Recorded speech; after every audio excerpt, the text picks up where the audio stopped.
सभी श्रोतागणों को नमो नारायण, नमो भारती देवी। आज के इस वीडियो में मैं हरेंद्र, आपका आध्यात्मिक मित्र,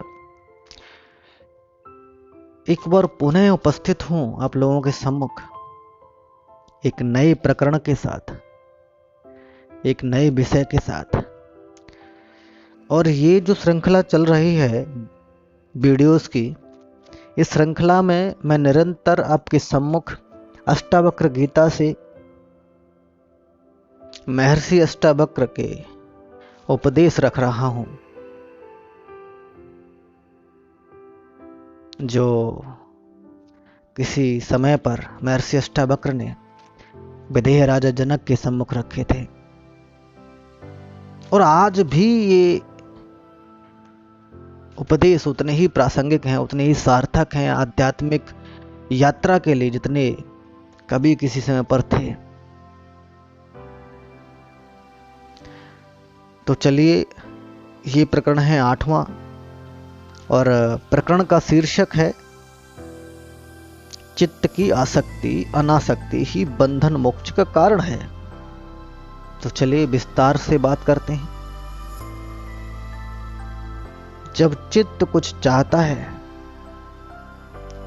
किसी के लिए शोक करता है, किसी वस्तु को छोड़ता पकड़ता है और किसी वस्तु से रुष्ट और तुष्ट होता है, तभी बंधन है।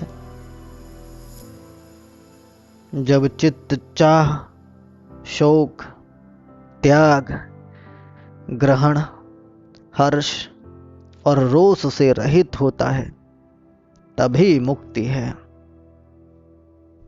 जब चित्त किन्हीं दृष्टियों में आसक्त होता है, तभी बंधन होता है। जब चित्त किसी भी दृष्टि में आसक्त नहीं होता, वही मोक्ष होता है। जब अहम भाव का बाध है, तब मोक्ष है। जब कहीं भी अहम भाव है, तब बंधन है। ऐसा जानकर अपेक्षा से ना तो किसी को पकड़ो और ना ही किसी को छोड़ो।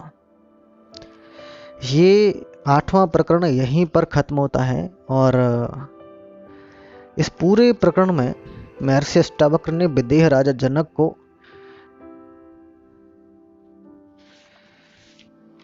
चित्त की आसक्ति और अनासक्ति के विषय में ही बताया है।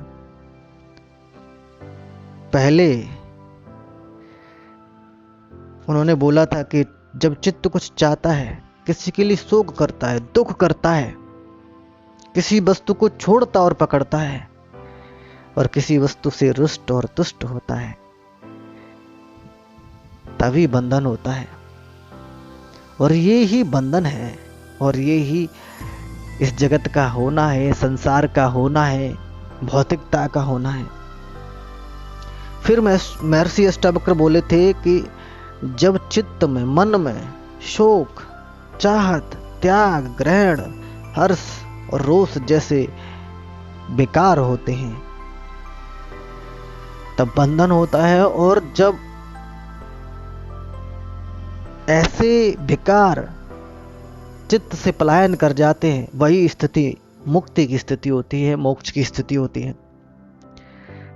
जब चित्त किन्हीं दृष्टियों में आसक्त हो जाता है, वही बंधन होता है। और जब चित्त किसी भी दृष्टि में आसक्त नहीं होता, वही मोक्ष होता है।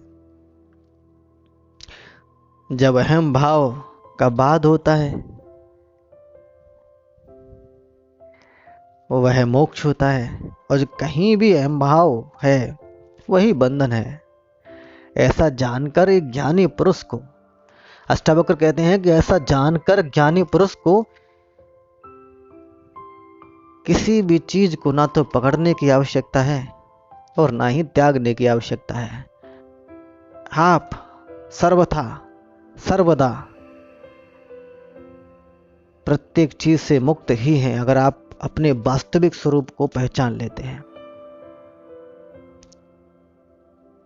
धन्यवाद दोस्तों, आशा करता हूं कि आज का ये प्रकरण आपको अवश्य पसंद आया होगा, आज की ये वार्ता आपको अवश्य पसंद आई होगी। बस इसी प्रकार प्रेरित करते रहिए, मेरी वीडियोस को लाइक और शेयर करते रहिए, चैनल को सब्सक्राइब करते रहिए।